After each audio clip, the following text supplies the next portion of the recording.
We like to start every episode with the disclaimer that we are not professionals. Our conversations are solely based on our personal experiences, thoughts, and opinions. Nothing discussed here is meant to be taken as professional mental health or medical advice. If you have questions or need assistance, please seek the help of a licensed professional. Discussions in this podcast may sometimes revolve around heavy material such as abuse, grooming, religious trauma, and more. Please listen with caution and prioritize your mental health first. Welcome to Trauma Bondage, the podcast where we talk about trauma, kinks, and non-traditional lifestyles and relationships from a queer lens. We're your hosts, Brigitte and Beth. Welcome, Vixens. Happy Halloween! 2 types of girls. It's spooky season. It is. I came prepared. I have pumpkins on my titties. I was like, you look like a sexy pumpkin. I'm here for it. Thanks. I'm a witch and you're a sexy pumpkin. I know. Guys, I do lots of crafts around Halloween time. I don't know if you know this. I do crafts all the time, but especially in the fall. Because I feel like that's just the time for crafting. Yeah. Being crafty. Witchcrafty. Witchcrafty. Haha. I have these foam pumpkins and I carve faces in them and then we go take photos. Yes. I know. And I'm mad I didn't bring them for you guys today. I'm a little upset by that too, but it's okay. The reason that I said hello, Vixens, is because today we are covering all of the seduction and female archetypes, which is super exciting because I haven't really heard anybody ever talk about this. No. Nobody really talks about it. It's kind of like a thing that I feel like there's like videos on TikTok where it's like, what archetype are you? Blah, blah, blah.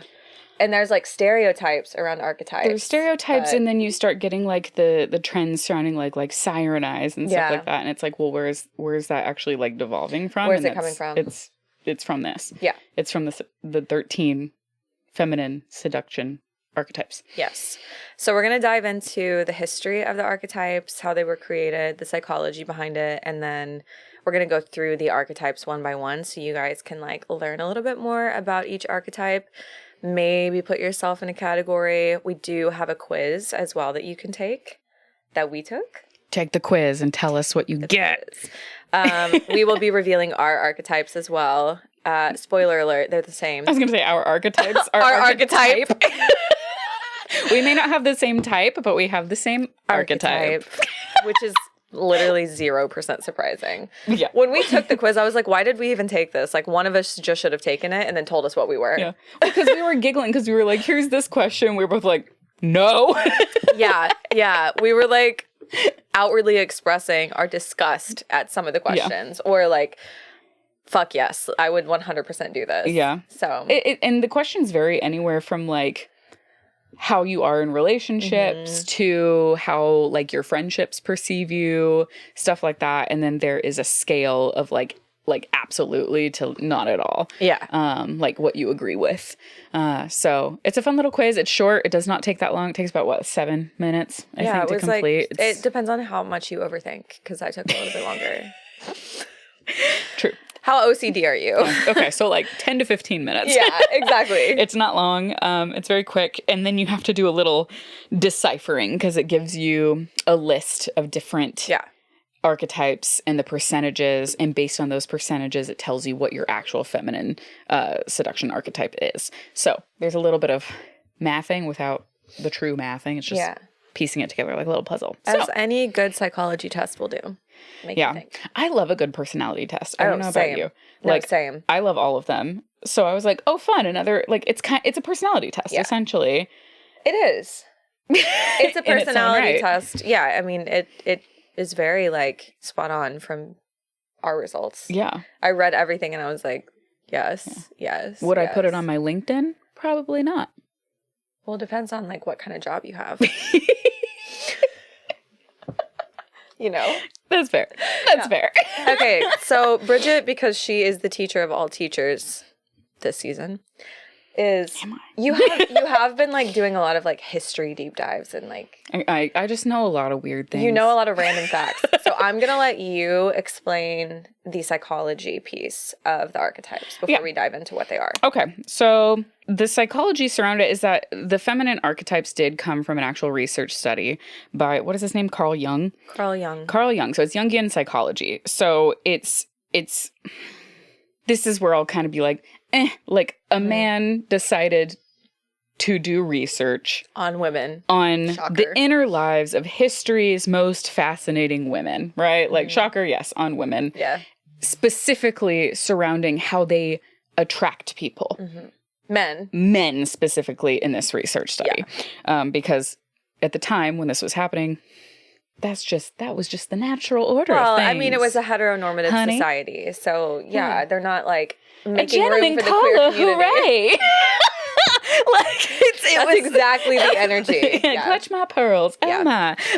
And the archetypes that they did research on, as we'll talk about, were all like straight presenting, at least from the outside point of view, women. Yes. Marilyn's questionable, which that's a whole other thing, because Marilyn had an affair with a woman, but we won't talk about that in this Marilyn episode. is questionable because she gave the public what they wanted. A character.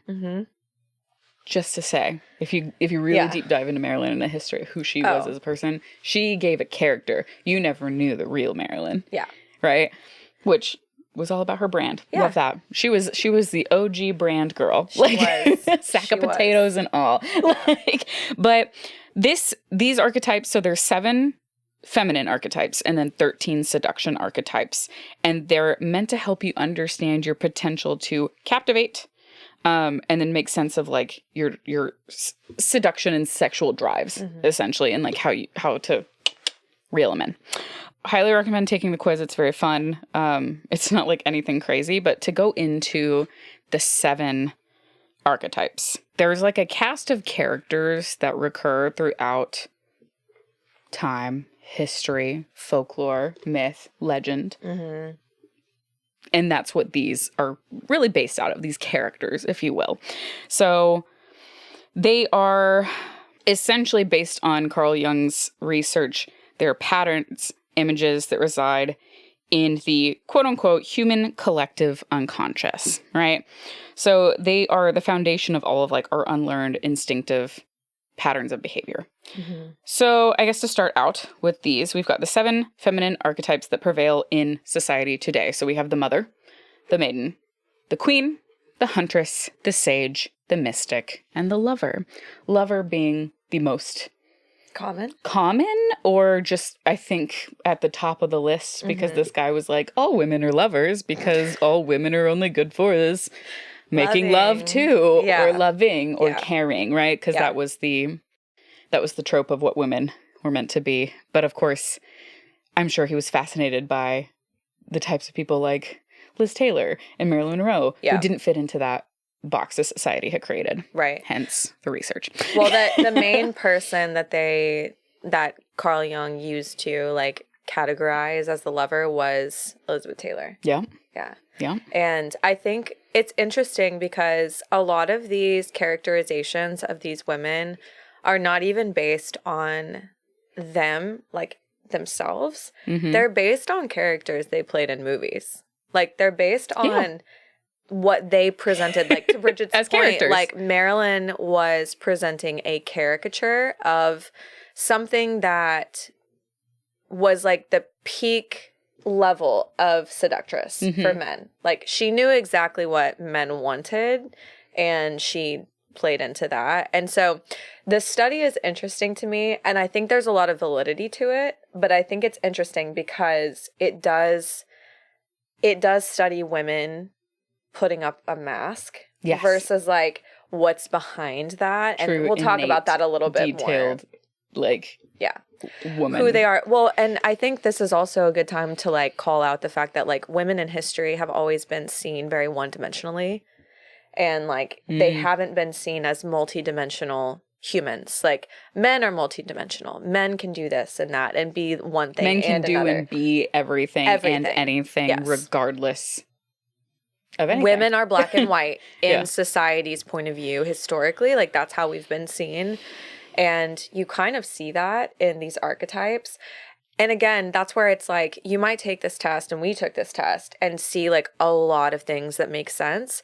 But then there might be something like a trait of another archetype that you see and you're like, that's also me. That's also me. Because you can be duality, more than one thing. Yeah. Yeah, duality exists, which it's beautiful. So it's kind of like the zodiac. Like, it gives you a general idea that kind of equates to stuff, but like it's not entirely who you are. You might see pieces of yourself in other things. Yeah, exactly. Exactly. Yeah. So like, for example, it says like women who largely identify with the huntress are primarily concerned with independence and the fulfillment of personal goals. Yeah.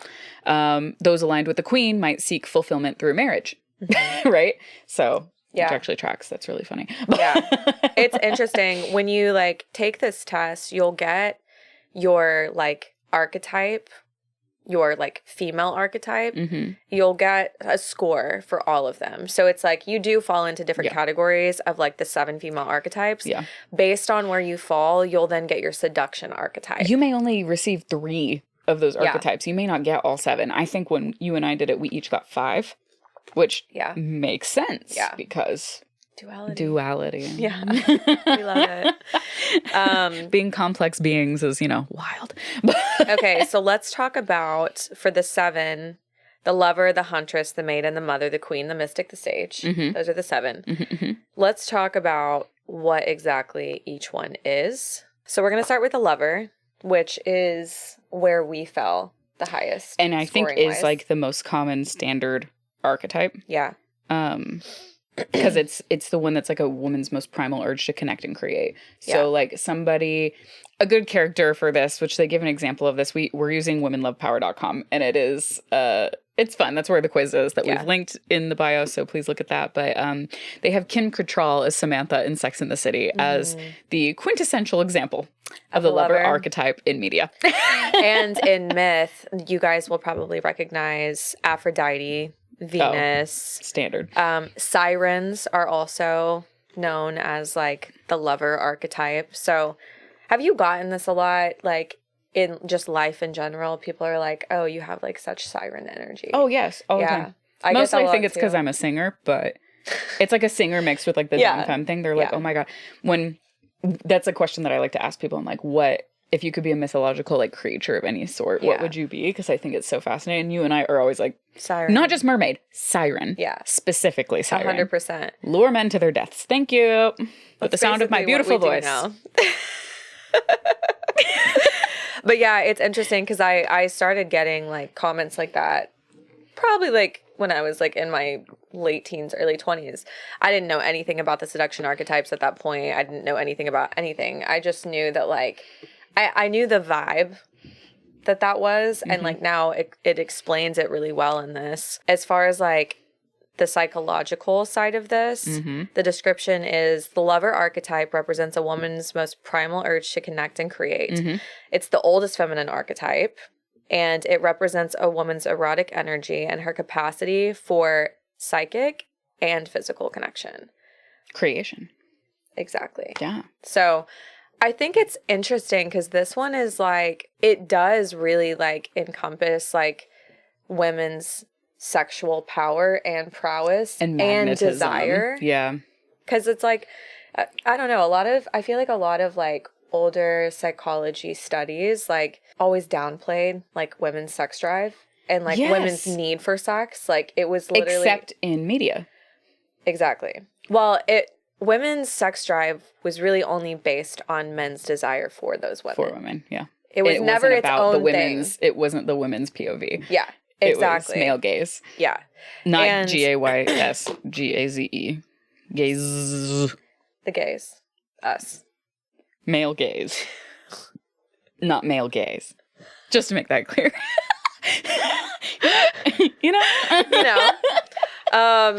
So, anyways, back to the lover. I don't know how we got from the lover to male gaze, but here we are. Welcome to Trauma Bondage. So this one is, I feel like, where a lot of like people that I know like fall into this category. Well, yeah. Well, think about it. It inspires. It's aligned with like being connected to creative energy. Yeah. Being like sacred eroticism, sensuality, passion, and above all pleasure, which is why it's our highest scoring one for both of us. But also it's all about like communication, intimacy, sensuality, creativity, having like a deep emotional need for freedom, but also connection at the same time. Duality, being able to be this and this.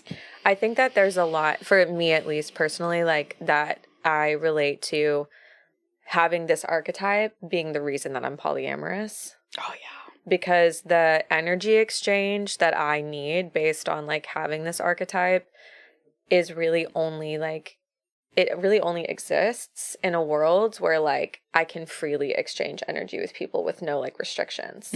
Because if you think about it, like in monogamy, like you're restricted to an energy exchange of a certain type with one person. That works for some people, and like it does not work for me. I'm like, I feel I don't like for that energy to be cut off. It makes me feel like... If you vibe, you vibe. That's exactly. That's yeah. If I like you, I like you. I'm giggling a little bit because it does give strengths and challenges on this. So we've got the strengths, which are naturally magnetic, incites arousal and passion in others, creative, independent, pleasure-oriented. But the challenges are vanity, fragile self-esteem, and this one tracks for me, lack of focus. ADHD. Yeah. I mean, I can totally admit that, like, the vanity, lack of focus, fragile self-esteem, all of that is stuff that, like, education around polyamory and therapy has helped me work through. Oh, boy. Because naturally, I'm like, I think fuck your feelings. I want to do what I want to do. Naturally, and that's not almost nice. Everybody feels those things, except for maybe narcissists. So it's about, like, everyone has to work through them. Everyone does. Yeah. Everyone has to work through them. And even narcissists sometimes are coming from, like, a deep lack of self-esteem. Oh, yeah. I mean, they are coming, which we'll get into in a different episode. We don't even have time for that today. Yeah, not today. But, yeah, I think it's, again, to every, like, beautiful thing, there's a light and dark side to everything. And to me, I think that is, like, I think that's beautiful. I don't believe in, like, something just being, like, all good or all bad. No. I think that, like, the challenges that come with whatever personality traits or archetypes or whatever you relate to, like, teach you things. Yeah. So, yeah, that is the lover. Yeah. Let's move on to the maiden. I haven't really heard much about this one. I don't think it's, like, very mainstream. Yeah. Well, I think it depends on the person. So, like, I think in myth or, like, folklore, like, Persephone is the one that's there, which I find kind of funny sometimes because she, again, was a very big proponent of duality based on myth. So, like, Persephone is, like, the goddess of spring, goddess of fertility. She's also, like, the goddess of, like, war in its own right. Like, her story is she is paired with Hades. And she spends half of her time in hell with him in the underworld and the other half of her time in the real world because she has to bring spring. So she is, like, a combination of so many things. But she's also, in myth and legend, the maiden because she is so, like, childlike and very innocent and comes from this innocent place. Like, she, like, Hades falls for her because she brings out the soft side in him. Yeah. Like, it's kind of sweet. Yeah. Which, that makes sense. That tracks because the archetype that they use for, like, modern day is Uma Thurman as Mia Wallace in Pulp Fiction. Yeah. Which, like, if you've seen that movie, that is exactly. It's, like, this weird, not weird, but, like, interesting juxtaposition of extremely youthful, like, young, almost, like, innocent energy. Yeah. With, like, I could literally, like, slit your throat in your sleep energy. That's both. Like when you go back and forth between your outfits. Yeah, it's kind of neat. I mean, I did score, like, pretty high on this percentage-wise. Yeah. I think it was my second highest. Yeah. So, that makes sense. Yeah. You have like days where you're like, I'm just a girl, I'm wearing my scrunchie today. And others it's like, I could murder I could murder you. And I go back and forth violently. Yes. Violently quickly. I'm like, which one's it going to be today? Which one's it going to be this hour? I don't know. Wearing a scrunchie and an OSU sweatshirt the other day, and you didn't even go to OSU. Like, people were like, go Pokes. And we were like, I literally looked at them like, I gave them a death glare. I was like, why are you talking? And then I was like, oh, it's You're like, oh, shoot. I invited it. It's me. Oops. Oh, yeah. So the psychological aspect of this archetype is dominant in a woman's psyche, and she exudes an effervescent, eternally youthful quality. In the negative, this archetype predisposes a woman to be both compliant and passive. Many young women pass through a maiden phase prior to marriage, motherhood, and career before she establishes a clear identity for herself. That's fair. And that's like society based on like, this is what is expected of you as a woman, which makes sense. Yeah. I think the maiden archetype is almost like where people expect women to exist all the time. Mm-hmm. Like the light side of it, the like girlish, youthful, like always having a good time, fun, like passive, like that's where society expects us to just live. Yeah. All the time. Yeah. Well, yeah, it's, what is it, the saying? It's maiden, mother, crone. Yeah. It's just, this is the societal standard of what you become, is youthful, effervescent, go through this, then you become the mother, the caretaker, whatever. Mm-hmm. It's not about like your needs and desires. It's about what is expected of you. And then crone, which is you serve as just being cared for and being like the wisdom. Well, nothing more. And that's the strengths and challenges. The strengths are empathy, creativity, and receptiveness. So like, I feel like a maiden archetype person is somebody that like is easy to talk to. Mm-hmm. You can tell them anything. You can say that you like need help burying a body, and they'd be like, I totally understand why you did that. Yep. And that's the like the positive side of like having a friend like that or a partner like that. But the challenge is that they can become emotionally codependent. They lack autonomy sometimes, and they may be drawn to dangerous relationships. Mm-hmm. A lot of the time, it's like somebody who's sheltered too. Yeah. Like that's kind of the background. It's like really sheltered. Maybe it's like a runaway. Mm-hmm. Have you ever seen, oh God, what is that show where it's like Breaking Amish? I feel like they're all like start as like the maiden idea, and then they break out, and then they're like, oh no. Yeah. I'm really a lover. Like kind of thing like that. Yeah. So. It's interesting. No. Okay, do you want to talk about mother? Yes, I will talk about mother. So the example in media for this one is going to be Carol Brady on the Brady Bunch. She's the ultimate mother. Like, that's fair. She's nurturing. She's sweet. Like that's what we equate mothers who are decent at mothering. We wouldn't know. But it's nurturing, sweet, caring. So if you're a big Greek mythology person like myself, like Demeter, which is Persephone's mother, by the way, for anybody who's wondering. I don't necessarily vibe with Demeter, but like I get it. Everything that has to do with that is like care for her daughter and like taking care of her and like protecting herself. But this one is the natural caretaker. Makes sense. Societally, mothers, caretakers, that's the thing. Like even, what is it? Like the home, like if they don't have a job, the thing is like a homemaker. Mm-hmm. It's because they're taking care of the home. It's a caretaker in one way or another. So it's somebody who has natural maternal instinct. They have this desire to create life, provide the physical, mental, spiritual sustenance that is needed within that, which is very kind of juxtaposed to the lover, which inspires women to procreate. The mother is driven by the actual idea of motherhood itself, not just the creation aspect. The lover wants to make the baby. The mother wants to take care of it. Yes. Yeah. Yeah. And even when like your kid has grown up and left the nest, or you're childless or beyond childbearing years, you're responsible, you're protective, you find satisfaction in taking care of others. I feel like I have that natural instinct to like take care of people. I was going to say, I see some of this in you. Yeah. Mother was a little bit of a higher score. I think maiden was a little higher for you on yours, and mother was a little bit higher for me. It makes sense. But not enough to like really shift where we fall, which is great. They do run the risk of putting others before themselves. Wow, I've never seen you do that. Wow. Novel idea there, but and then of course neglecting their own needs. Whoops. And often this says it often finds it difficult to maintain personal boundaries, which I understand falling within that, especially if you're putting yourself above others. Yeah. Or putting others above yourself. I think again, that's something that you can work through in therapy. Like any of these things. Yeah. Boundaries is all it is. But like they become a little bit more of an emotionally accessible person. So that's big. Greatest strengths: nurturing, persistent, compassionate, grounded. Challenges: self-neglect, stubbornness, difficulty letting go of caretaking role, and lack of boundaries. It tracks. I feel attacked. It tracks. Like even just being like your friend, like I see this in you so strongly. Like, thank you.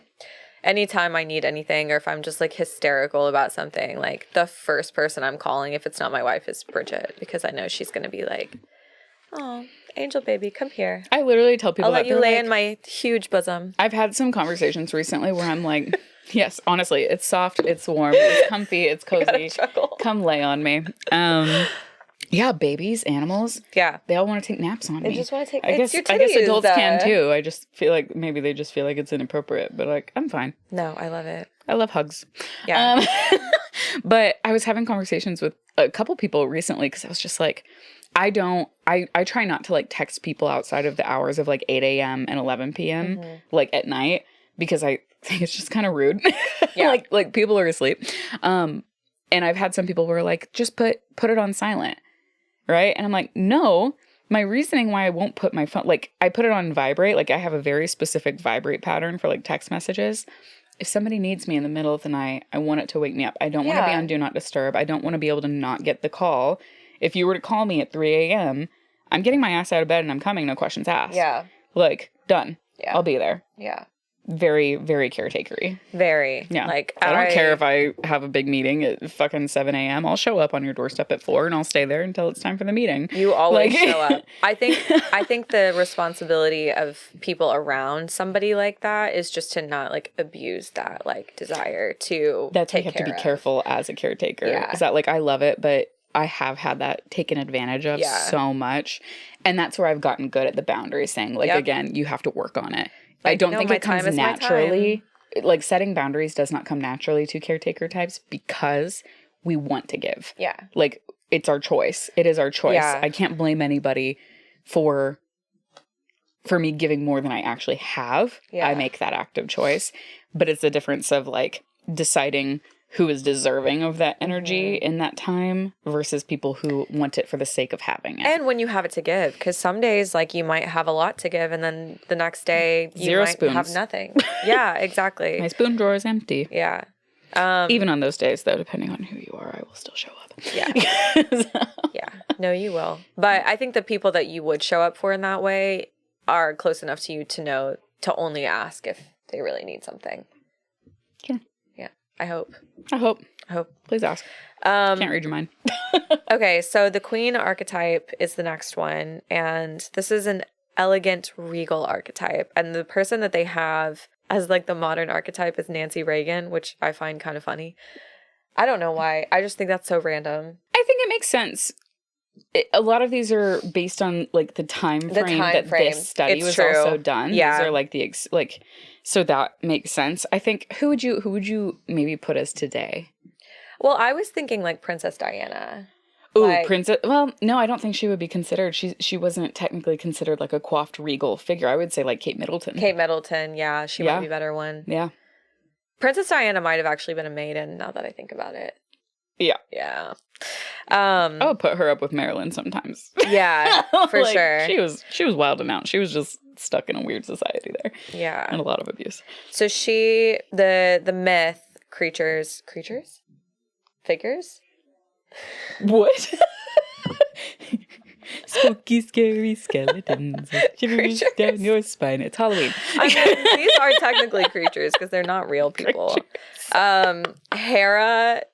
I don't actually know any of these except for Ashera. Hera, Juno, Frigg. Well, Isis, I know. You don't need Hera? Parvita. Mm-mm. Hera is Zeus's wife. She gets pissed off and like turns bitches into trees all the time because he wants to have sex with them. Oh, that bitch. Yeah. That's queen behavior. I've ever heard it. That's Hera. That bitch. You would love Hera. No, I do love her. I know what she did. I forgot her name, which is very like me. Yeah. Like I might love you and I might forget your name. Yeah. Sorry, Hera. Don't come for me. But she's a queen. She's gonna turn you into a tree. She literally is. I'm gonna have to go to the underworld and get your soul and not look behind me to make sure you're there. Please. Sorry, that was please, different girl. People. That was Eurydice. And I'm literally protected by Lilith, so like don't come for me. She has my back. Okay, so in myth, this deity, it's a queen deity. They protect the sanctity of marriage, and as an archetype, they represent loyalty, female sovereignty, and matrimonial devotion. That's why I didn't score high on this. I was literally like, blah. I literally just like, you know the emoji with like the mask over their face? Like that was me just now, like in my head. I was just like. The like sick one? Yeah. Cute. I was getting sick as I was reading it. Here's the thing is like we love loyalty. We love female sovereignty and we love matrimonial devotion at its core for like what it is. But the way that these things have all been weaponized against women in our society is what gives me the ick. Like that's what it is. It's not the actual core of like these traits, because I think these are beautiful things, but it's like the fact that this is just the expectation that everybody fall into this and like do this with men. Yeah. That's what bothers me about it. Well, I like the strengths and the challenges for this one is loyalty and leadership are the strengths, but jealousy and vindictiveness are the challenges. So that's what you're meant to be. You have to be jealous of things. Yep. But like you have to be loyal and okay with it. Because your man is just so worth protecting. Which is funny. Yeah. And then of course, like, to me, when I think of like queen, I think my problem is I think of like evil queen. Yeah. Like Snow White and the Huntress. Charlize Theron. Yeah. Is it Charlize Theron? Yeah, Charlize Theron. Yeah. Yes. Yeah. We love an evil queen. Yes. Absolutely. I get it. Yeah. Power. Beauty. Raw. Like, raw. I get it. Like, yeah. Yeah. Yeah, this one's a little... I have my own conflicting feelings about this just based on how it's been twisted, like, by people in society. At its core, though, this is a beautiful archetype. And, like, if this is truly, like, how you are and how you feel, great. Beautiful. Love it. The next one is the Huntress. It's my favorite. Yeah. I love this one. We both scored high on this one. Yes. Like, I think this was, actually, this one was my number 2. I think it was yours too, right? I think so. We'll have to go back and look. Stop it. Get out of my brain. But, okay, so the person that honestly, this is more of a more modern societal one is Serena Williams. Yeah. Athletic, driven, victorious. Like, yeah. Just going after shit. In Greek mythology, Artemis. I think Diana is one of these. But the Huntress is a personification of the independent female spirit. Yeah. That's what this is. So she represents autonomy, the ability to pursue a life of her own choosing. When this archetype is like one of your more dominant ones, the primary concern is going to be that autonomy, attaining your personal goals, going after them and actually achieving them. So it's about focusing on that, undistracted by competition, the need of others, just full in. Huntress, like, I like it literally equates her to being like an archer. Like, you take your bow, you take aim, and you fire, and you hit the target every time. Yeah. Like, that's what the Huntress is, which I really like, because I feel like that one is a very dominant one for me. I just looked at mine, and it was literally 1% less than my primary one, the Lover. So this one I relate to a lot. Yep. This person embodies qualities idealized in women's movements. So competency, independence from men and male opinion, commitment to causes about which they're passionate about, particularly women's causes, women's rights, also natural protectors of other women specifically, not just natural protector as a mother, but of other women, especially those who have been victimized in some way. Yep. Taking care of other women. That's where I was going to say, like, I used to think of myself as a caretaker because of these traits that you just said.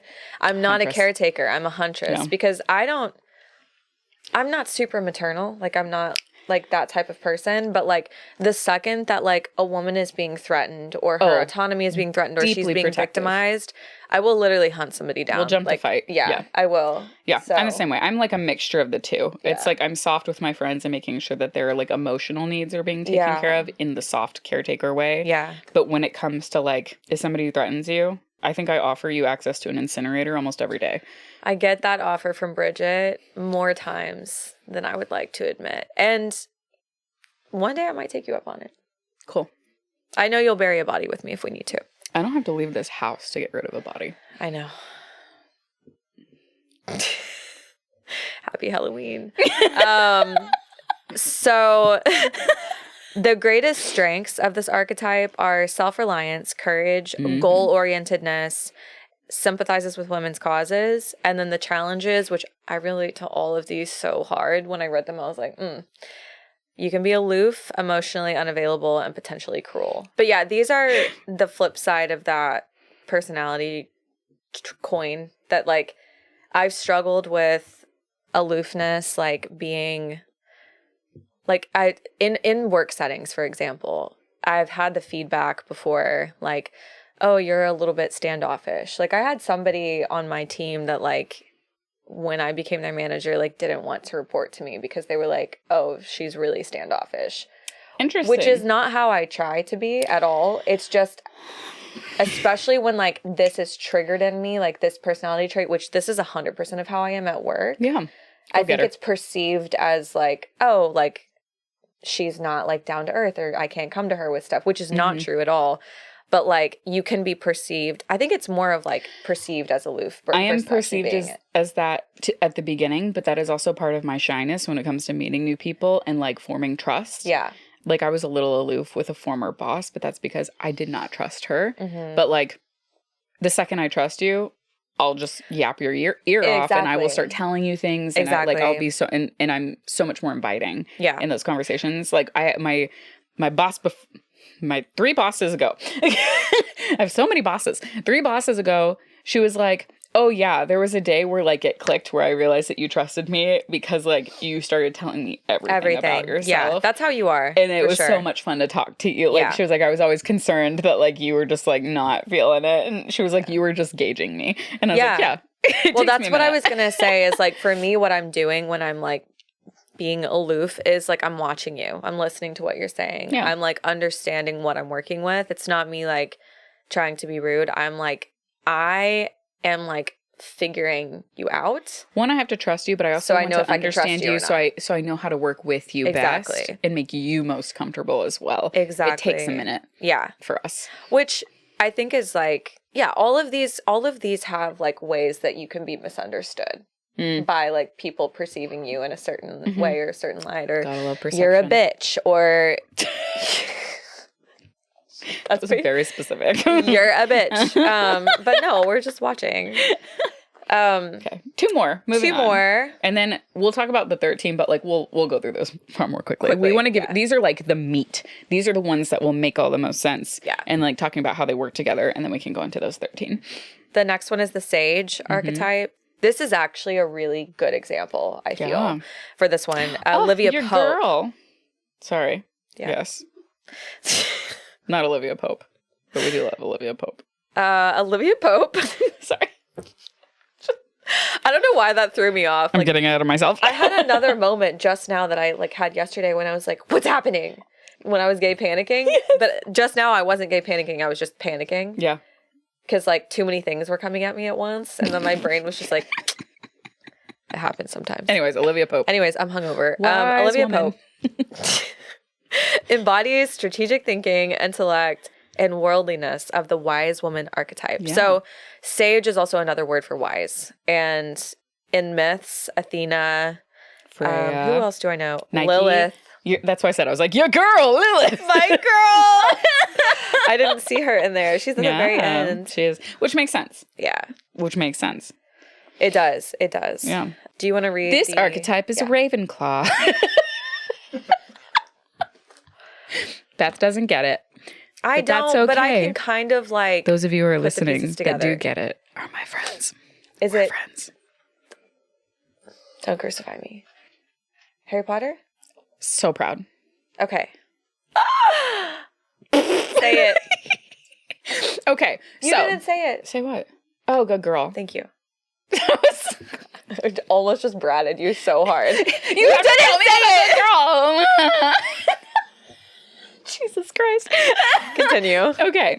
Anyways, now that Beth has had her tantrum and has had the tantrum quelled, the sage archetype represents a woman's pursuit of worldly knowledge, strategy, and objectivity. So, arming themselves with information, forming meaningful alliances. Many like female attorneys, academics, politicians are motivated by this archetype, and it encourages discipline, again, that pursuit of knowledge, just trying to understand, having that intellect, proximity to power, and then, of course, goal-oriented views. So, like, Hillary Clinton is considered an embodiment of this archetype. Yeah, that makes sense. Which tracks.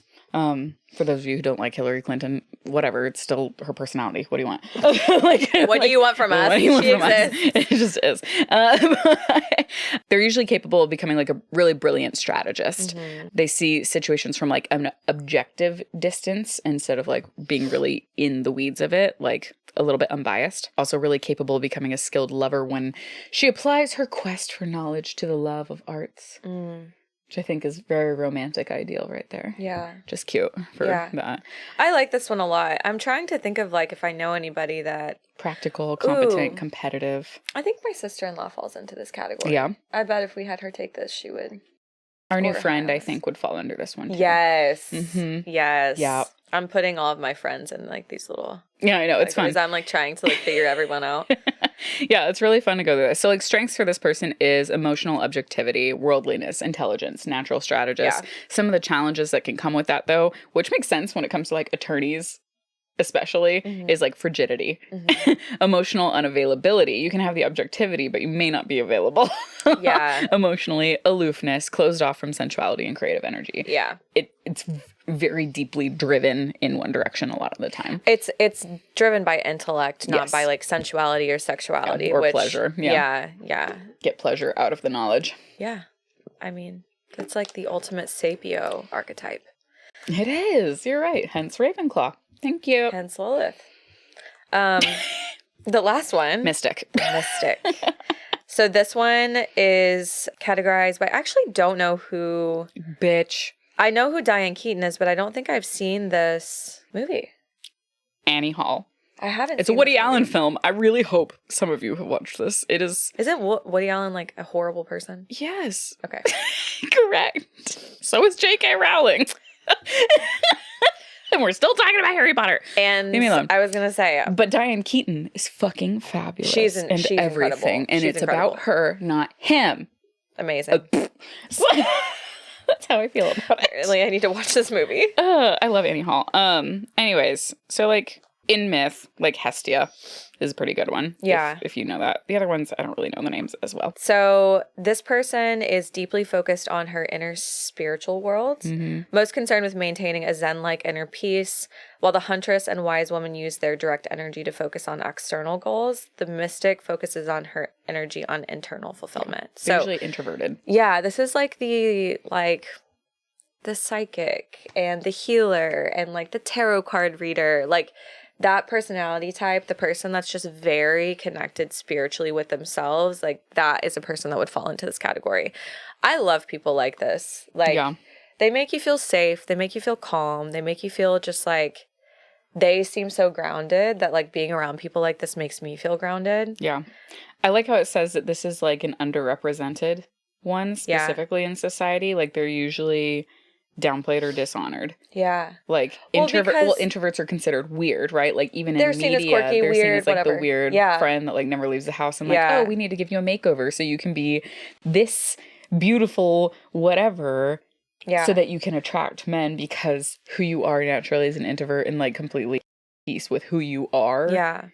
Is just not cute, which is just dumb. Yeah. Stupid. This is a beautiful archetype. Like I love this one. I don't know where you scored on this one, but I just looked and I actually scored like 50% on this one. I'd have to go back and look. You probably have some of this too, because we're both like very spiritual people.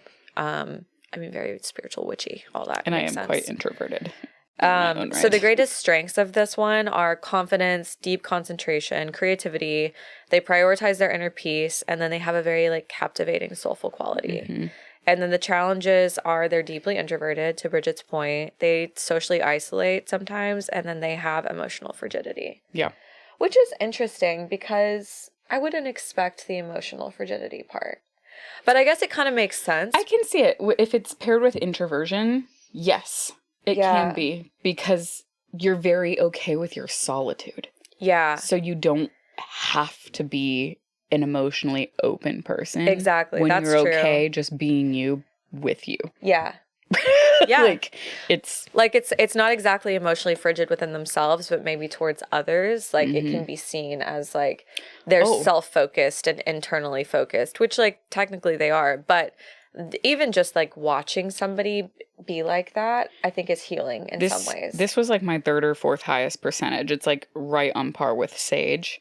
Okay. Mystic and Sage are like my third, and they're almost exactly the same. They're like a 0.1% difference. We'll go through these whenever we're done. Like we can go through every score that we have. I get that from people. Some people will be like, oh, you kind of like, you can come across as like cold or uncaring. Simply when I'm in like a hibernation mode, because like I really like my isolation and I really like my time with myself. Like I was thinking about it yesterday. I was like, oh, I'm going to take myself to a bar and go give myself a drink after it, like by myself, whatever. And our friends were like, wait, is it okay if like I invite myself? And I'm like, oh yeah, like you're welcome to come. But like, if you don't, I don't care. And it's not that I don't care. I don't want you there. It's you like, love your own if company. you're happy to go, great. Don't feel like I'm going to be lonely. Yeah. Because like, I'm Gucci. Like, I'm great on my own. I will go sit at the bar. I will have a drink. I will disassociate. Yeah. I went and got like dinner for myself one night and I had a drink and the bartender asked me like 7 times if I was okay. Because I was just sitting there by myself. And I was like, yeah, I'm good. like a woman alone is okay. I'm not like, I'm not lonely. I'm not sad. I'm not like, being stood up right now. I'm literally eating sushi and having a like white peach daiquiri with boba in it. I'm thrilled. Like everything's great. I think taking yourself out is so underrated. But I think some people feel uncomfortable doing it because, like, yeah, there's a stigma around going out alone means you don't have anyone to go out with, which is not the case. It's like, you have plenty of people that would go to dinner with you at the drop of a hat, but it's like sometimes you just want to be alone with your thoughts, enjoy a nice dinner, enjoy a nice drink. Sometimes I take a fucking Sudoku puzzle book with me. Yeah. I'm busy. You do nerdy shit I'm busy. Alone. I go to horror movies by myself. Like and the thing is, there's lots of people in the theater individually at the horror movie and we're all just like, hey, you, we're all good with each other. We're the same fucking people. Yeah, yeah. So yeah. Okay, let's move to 13. Seduction archetypes. So we just went through the female archetypes. These are the actual like seduction archetypes. And just so you guys know, if you take the quiz, the seduction archetypes, all 13, have components of all of the female archetypes within them. And the way that you score for seduction archetype depends on how you score on the female archetypes, if that makes sense. So the first one is the siren. Yes.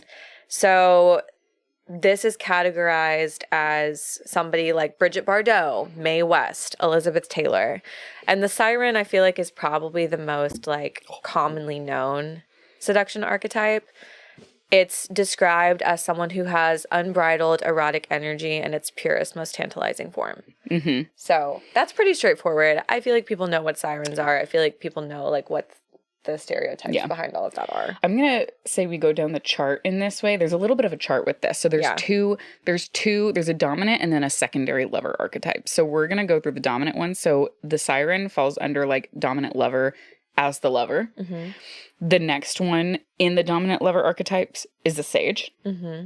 So this is like the sophisticate. This person, usually it's like Jackie Kennedy. Yeah. Which, like, yes, Jackie Kennedy to a T. You exude elegance, worldliness, and a touch of mystery. Right? Kate Middleton actually technically falls under this. Yeah, a little bit. Yeah. I think she could. Yeah. Quite easily. Absolutely. I feel like it's a lot of, like, political figures of women, but, like, they're seen as the women that are, like, the brain behind the man that's in charge. Like, strategist. The strategist behind it. Yeah. Strategist. Yeah. Hardcore. So the next one, this is the secondary lover archetype, which is the boss. And a famous example would be Amal Clooney, which if you guys don't know who Amal Clooney is. Oh my God, brilliant. She's brilliant. She's beautiful. She's so articulate. She's so well spoken. She does so much for human rights. Like, I love this woman. I love this woman. I wish she was my mother. And Cleopatra's in there. Cleopatra too. Yeah. Wait a few more episodes and you'll hear some more fun facts about Cleopatra. And her contributions to women society. To kink too. Woohoo! So this is categorized by the trait of commanding power in the boardroom and the bedroom. Don't forget. Yeah. Because you're still a lover. You're still a lover, but you're also a fucking boss. Yeah. So moving on, this one falls under the primary, so that dominant lover archetype, and falls in line with the huntress as well. So this is the bohemian, Erykah Badu, Coco Chanel, Bianca Jagger, independent spirit, sexy, devil may care attitude, all of those things making you irresistible, which honestly tracks. Yeah. I love that. And the next one under also the huntress archetype is the coquettes. Yeah. This is a secondary. One. So famous examples, Marlene Dietrich, Josephine Bonaparte, Serena Williams, again, makes her appearance. It says that your emotional distance drives men to extremes. Napoleon. It's kind of... It's kind of like the personality of a coquette is like you draw somebody in and then you push them away. And then you're like, but maybe. No, never mind. But maybe. It's like the famous, just like, who's that person? All I can see in my head right now is 50 Shades of Grey when Anna calls Christian, she's drunk at the bathroom, and he's like, go away, no, come here, no, go away, come here.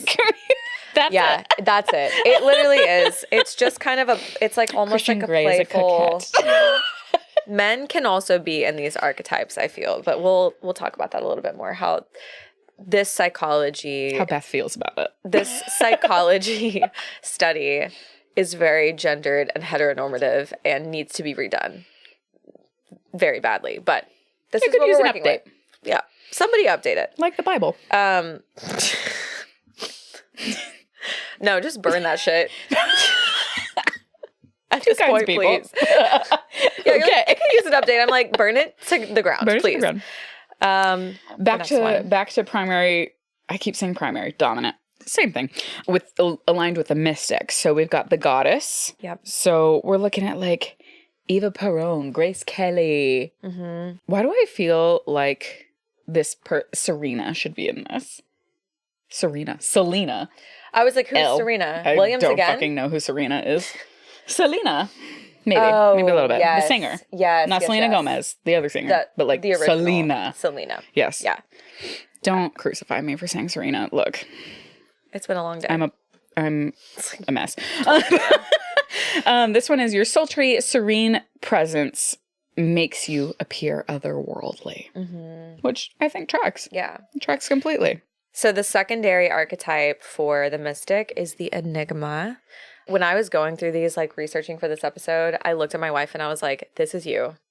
To a T. Yeah. To a T. So some of the famous examples, Greta Garbo, Frida Kahlo, Kate Bush. Frida. Your deep introversion and soulfulness magnetizes. Mm-hmm. So it's almost like this person is not trying to be magnetic. They just are. People are just drawn to them. There's something about them that people are like, it immediately raises curiosity and it immediately intrigues people to be like, I want to know more about that person. And usually this archetype is like naturally just closed off and they're not trying to be. They're just more like, they don't share a lot. They're like chronic undersharers. I'm sorry. I'm having like a flash of like one of your wife's shows.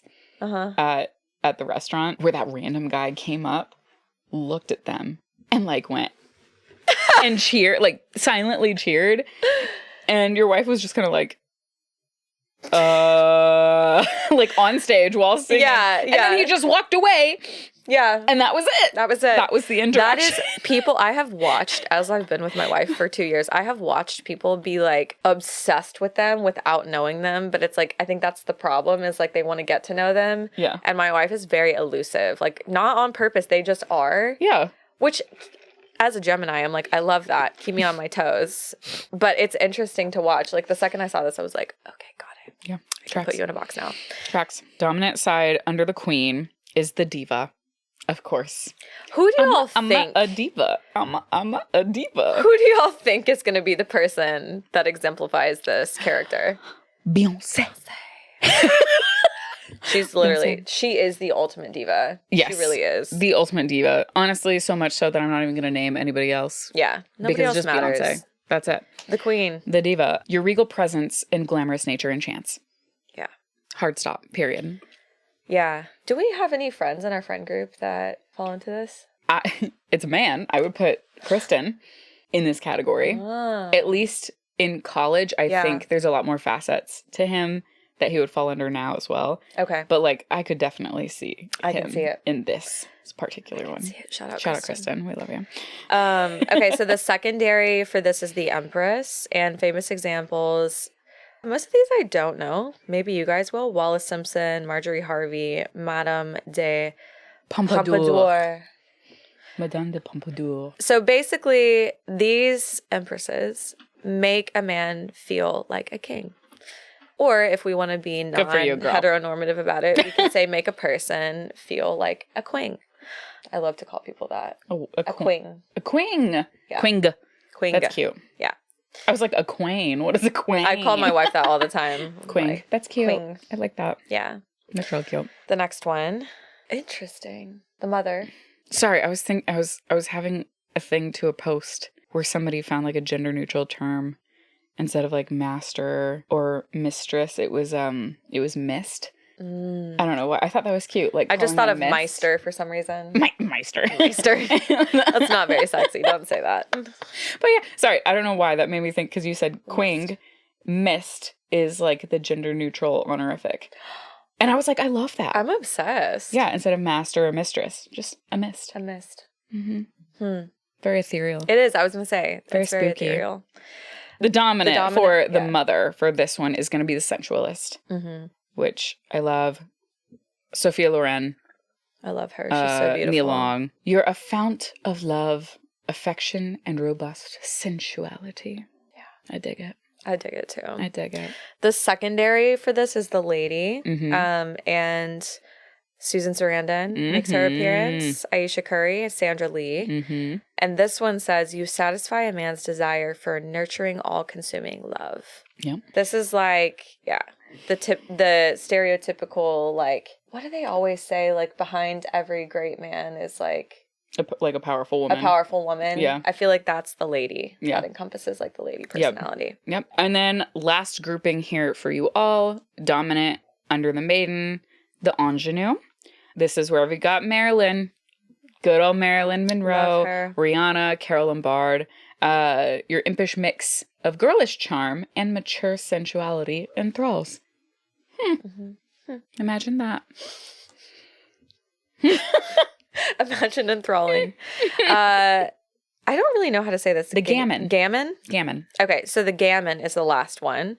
And this is the secondary for the maiden archetype. And Audrey Hepburn is one of the famous examples. Josephine Baker is another one, or Janet Jackson. I think Janet Jackson being in there is based on younger Janet Jackson, not Super Bowl titty out Janet Jackson. That's the only Janet Jackson I can think of. That's like our generation. That was like, oh, that's Janet Jackson's boob. And Justin Timberlake. Yeah. It's not very good. I wouldn't put her in the gammon anymore. Gammon. Okay, so your natural charm and playful spirit lowers defenses. Yeah. Yeah. Cute. Yeah. So there's the 7 feminine and then the 13 seduction archetypes. Take the quiz. We want to know what yours are. Beth has thoughts on. I always have thoughts. This. Like, it's catch me dead before you catch me outdated. without an opinion. It's outdated. The psychology one was done by a man based on women. Yeah. I would love to see like a woman psychologist go through this. Redo this. And like Redo this, and re-up it and then make it more inclusive. Because the thing is, women are not the only ones who fall into these archetypes. No. Everybody falls into these archetypes in some way, shape, or form because everybody experiences pleasure in some capacity, regardless of sexual or nature or not. And I will also say this study was very much done from the lens of like, how are women, like cis women, moving through society in a way that affects men, and like in what ways are they affecting men? Like the result of these tests will basically tell you what ways you affect men around you. Again, like you heard us describe it. So again, it's fun. It's like, it's interesting. There's a lot of validity to the psychology, but I think it needs to be redone with like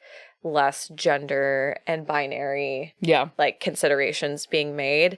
And also from a lens of like, like a female psychologist would be so interesting. There was one part of the study that I read that like immediately pissed me off. It was like Carl Jung basically saying these archetypes, when men are encountered with them, it bypasses your natural ability to like make decisions, essentially. He was basically saying like, I have no power in the presence of these archetypes, and men are not responsible for what they do in the presence of these archetypes. Because they lose all control. They lose all control. You wicked women just make us feral. And it's like, nah, you bitch. enhance our natural primal energy to hunt. So when I read that, I was just like, I am not responsible for what I do. That's all I can hear. A man said it, so it must be true. So anyways, that's my soapbox about this. But it's fun. It's interesting. Take the quiz. Take what you want out of it. Like everything is like relative to what you want to take out of it. We're going to really quickly go through our test results. and tell you guys what we scored. So you're going to get your female archetype scores first, and then you'll basically calculate that to determine your seduction archetype. So my categories were, number 1 was the lover, shocker, at 81.9%. Second was the huntress at 80%. Third was the maiden at 65%. Fourth was the mother at 54%. That's kind of surprising to me. The mystic was at 52%. The queen was at 67%. And then the sage was at 78%. So yours are so high. Yeah. I love that. Well, it's like the BDSM test. Like everything is always like a very high score. But I answer things in extremes, you guys. Like when I take these tests, like it depends on your mood. I'm the bitch that's like 100% yes. It also depends on your mood that day. Yeah. I'm sorry. Just fun fact, Beth took the BDSM test a second time one day just because she was on one and sent me the results, and literally everything was at 100%. I was like, I shouldn't go out today. I was like, you shouldn't be in society today. I need to just you need to go put myself in a cage. You just need to put like one of those like the little straight jackets and just like sit yourself down. Yeah. And I need an on-demand straight jacket these days. Like the moods I've been in. But yeah. So yeah, those are mine. Mine are the lover at 81%. That was my highest. The huntress was at 78. The sage and the mystic are both at 67, which are my next highest. The mother and the maiden were both at 63. And then was that all of them? No, that was all of them, right? Yeah. Yeah. I think so. Because I have like the mystics and the sage are, no, the queen, 59. Okay. My lowest. Got it. And then we both, based on the calculations of these scores, we both are in the bohemian seduction archetype. Yeah. Which makes sense. We're both very like autonomy is number 1. We love our sensuality. We're very like sexual beings, but we also are like, we don't conform to societal standards at all. And I think that like a lot of independent, devil may care. Yeah. A lot of this, I read it and I was like, yeah, I could have literally told you this about both of us. So yeah. Take the test. Let us know what you score. Yeah. Send us a DM. Yeah. Comment it on our posts because we'll be posting about this as well. But yes. Yeah. It's time for Spicy Trauma. Each week, we like to wrap up with our spicy trauma. Tell us your spicy trauma. DM us or use the link in our bio to share your story. Look. This is recent. So. This is a doozy, you guys. Which honestly, this really tracks because I went to Barnes & Noble because I was looking for a book that just came out, which is Clown in a Cornfield, and it is a horror book, and it's the third one, but they only had it in hardback, and I could not pre-order it in paperback, and Jennifer said I could only get one book. She didn't specify which one, so I got a book anyways. But yeah, anyways, I was there for spooky things. And here's a fun fact, a TMI fun fact, is that, do you have like certain stores that you go into? A lot of people experience this. I want to know if you guys experience this because people tell me all the time. Yeah. But there are certain stores that you feel like so relaxed and happy in that like you immediately have to poop. Yeah. Yeah. Wolf is looking at me like I'm crazy. You don't have that? He said no. Are you just constantly He's anxious never relaxed. in public stores? I just constantly have to poop. Oh, okay, that's fair. He's always relaxed. Good for you. You're so regular. Anyways, I have certain stores. Mine are Home Depot. Home Depot. Or Lowe's. Preferably Lowe's. But like sawdust makes me happy. You know what? Blockbuster used to make me happy. Blockbuster! That makes sense for you. We never went to Blockbuster. Our family. All stores give me anxiety. Unless it's like a cute little like market with like really like high-end vegan food and flowers. We are derailing. Anyways, Sorry, I promise there is a point to the poop. Anyways, Home Depot / Lowe's. There's a point to the shit aside from shitting. Home Depot, Lowe's, Michael's because I love crafts, and then Barnes & Noble. So I'm at Barnes & Noble, and we're in there, and I'm looking at books, and I'm like, yay, excited, calm, whatever. Wolf is losing his fucking shit. Literally. And figuratively. Picture free.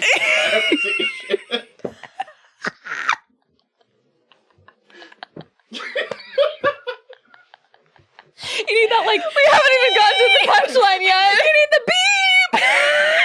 Like, they're experiencing technical difficulties because they can't stop laughing about Also, poop. if you really do need to take a shit, I need to get toillet paper for you instead of paper towels because there's only paper towels What, there. bitch? Okay. Yeah, we ran out. Go ahead. Anyways. Long story short, I go to the bathroom to relieve myself. And I'm in there, and I guess there's another person who goes to the bathroom, and I come out of my stall, and I go up to the sink to start washing my hands, and there's a girl standing there, and she turns to me, and I am still convinced that I think she was flirting with me, but I think she was like a little neurospicy. Yeah. And just like it was a little awkward about it. Yeah. But immediately it was like she just looks at me and goes, "Oh my gosh, I love your hair." And of course I slap her. I don't slap her. I hit her with the look. After everything she's been through. Foreshadowing. That was good. That was really good. Knowing what we know. It was really good. You'll get it soon. Anyways, I hit her with the, "Oh, thanks, I grew it myself," right? Because I'm an Akko Taco. And she's like, "Ha ha ha." She was like, "It's just so pretty and wavy." Because naturally, if you're not looking at me, right now my hair is like actually done. But like if I just wash it, it's like, it's very wavy and it gets very big and stuff like that. And I was like, "Oh, thanks." And she was like, "I wish my hair was like that." And this is very important, everyone. Listen to what I say. This is very important to the end of this story. I say, "Well, you know, like we always want the things that we don't have." That's the line. Keep that in your brain. Beth already knows the story. That's why she's literally losing her shit. She made me tell her I was going to make her wait, but she made me tell her. So that's the line. We always wish that we had the things that we don't. I go, for instance, you have like naturally like perfectly straight hair. I was like, it takes me hours to get to that point, and if there's even an ounce of humidity, it's back to being poofy, if not worse. I was like, it's a little hard to maintain sometimes. And she proceeds to reach up with both hands to touch her hair, and she says something to me, but I have blacked it out. I have no idea what this bitch said to me in the bathroom because she doesn't have an arm. It's a hand and a stump, which is fine. I don't know the history about it, but I just told this girl that we all wish we had things that we don't have, and I happen to have an arm. You sounded like such an asshole. Yes, and I at least had a foot to stick in my mouth too. Like that. Oh my God, mortified. And she like, and so I am mortified because I'm like, oh my God, I just said this fucking line to this girl. So I don't make eye contact. Well, because she didn't know you hadn't seen before. No, so it's like, I hadn't seen nothing. I was not paying attention because I don't look for that. I was making eye contact, and I continue to make eye contact very directly through the rest of it. And I was like, oh my God, I can't believe I just fucking said that. And I was like, thank you so much for the compliment. I hope you have fun shopping for books. Bye. And I like run out of the bathroom because I just panicked because I felt like such a dick. It was horrible. I was like, if this girl was flirting with me, it's never happened. It's over. And when Bridget is retelling me this story, her wife is like, yeah, I was wondering why you literally sprinted up to me and was like, we have to leave. We have to go. She was like, you've never been so quick to try to get out of a Barnes & Noble. I know, because I was like, she was like, are you done after this? And I was like, no, I want to walk around a little bit more. I also, they had only had one more of a specific book that I went to get, so I literally hid it behind the Bibles, because I was like, nobody's fucking going to buy Bibles. So I hid it behind Bibles. And I literally went to grab it, and I like ran, and I was like, let's go. We checked out and I was out. She was like, what the fuck just happened? And I told her, and she was like, oh my God. Why? Someone please DM me and tell me why this keeps happening to me. You just keep saying things that are wildly inappropriate in the moment. Like, because you're electric, baby. Like, what? Like, what is happening? It's okay. She was very cute. I'm sure she forgives you. I don't care that I also like, I like to think mortified. I like to think she was fucking with you. I probably. Because if I was in her shoes, I would probably fuck with people in that way. I'd probably be like, I want to make you really uncomfortable about what you just said. She was so pretty, so cute. I don't give a fuck about that. But like, it was the fact that I said what I said. Was your internalized shame. Yeah. That came out. Yeah. I felt really bad. I was like, here, please take my hand. That's not how that works. I was like, I feel so bad. I feel so bad. God. When Brigitte told me the story, I screamed. Scream laughed. Screamed. Like, Beth doesn't scream laugh on a regular I don't. basis. I just was like, bitch, how do you keep getting yourself into these situations? I struggle. All right, well, to lighten it up, I don't actually know if this will be lightening it up at all. That is why what Beth's comment really tracked. You slapped her after everything she's been through.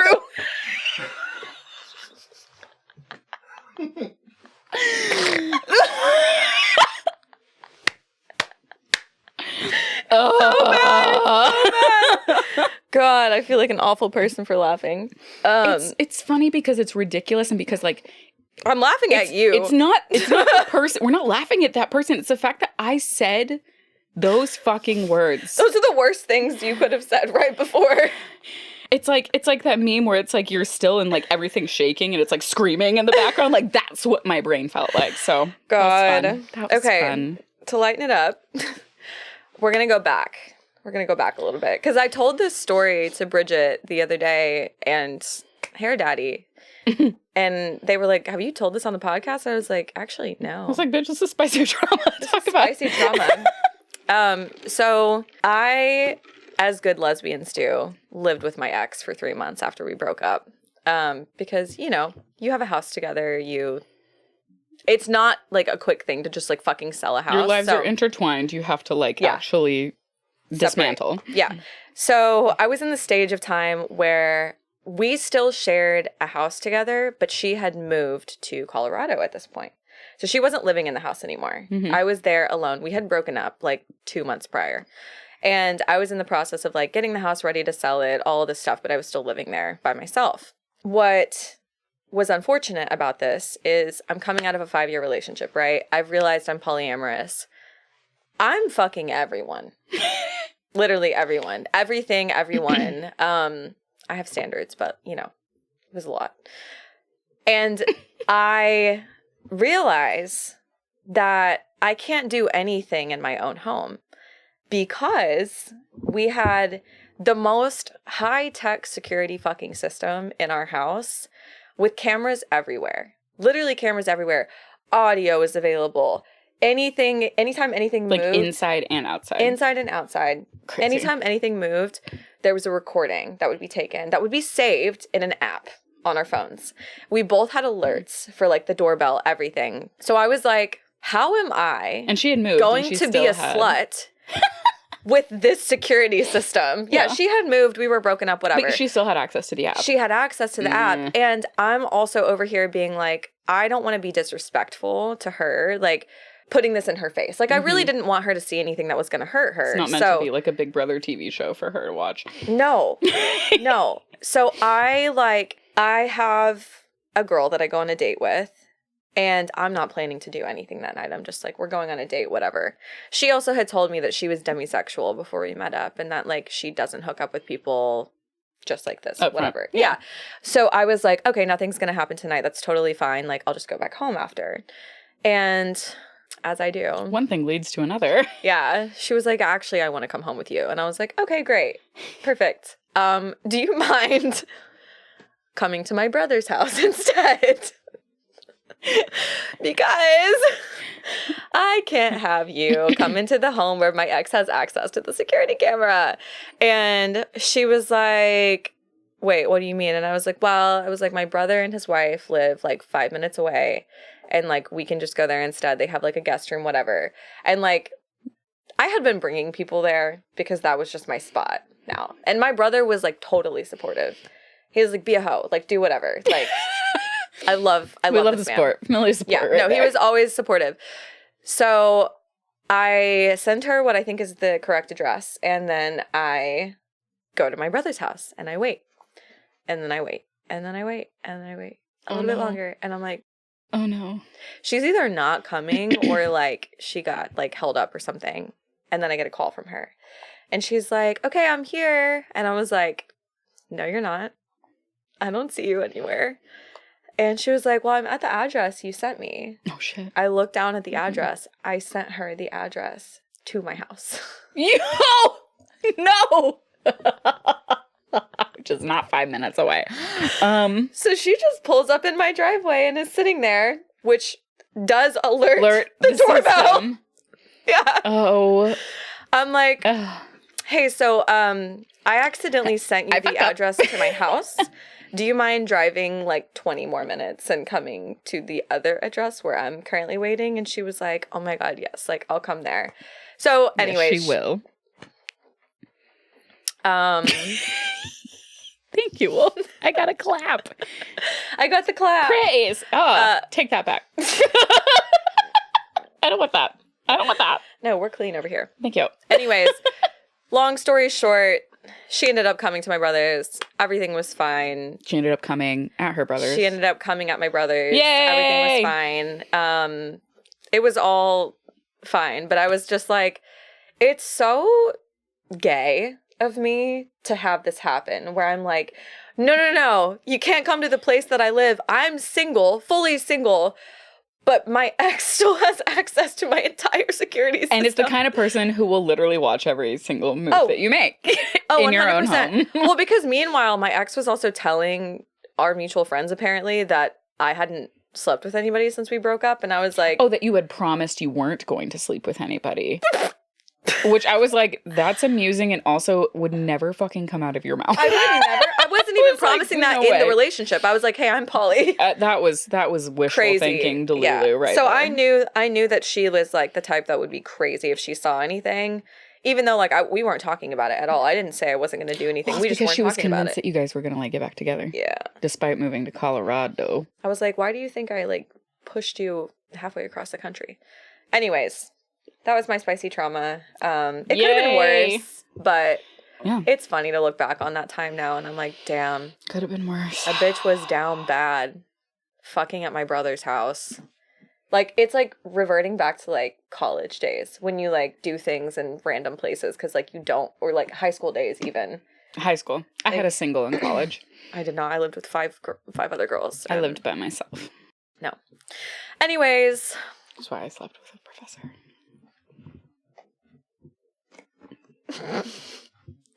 I don't think anybody heard that, but I did. Okay.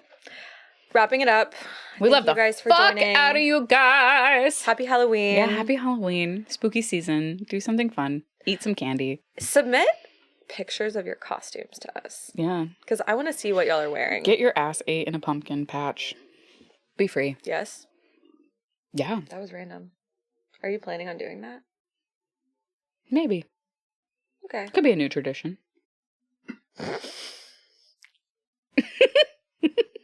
We love the fuck out of you guys. Be good.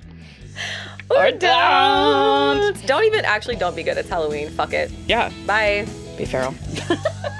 Be feral. If you like today's episode, follow us on social media at Trauma Bondage Pod. Follow Beth at Modern Day Lilith and Brigitte at Your Fae Femme. If voyeurism is your kink, subscribe to our YouTube channel, Trauma Bondage Podcast. Production by Instrumental Media. Special thanks to D. Dumpy and Wolfstar for music.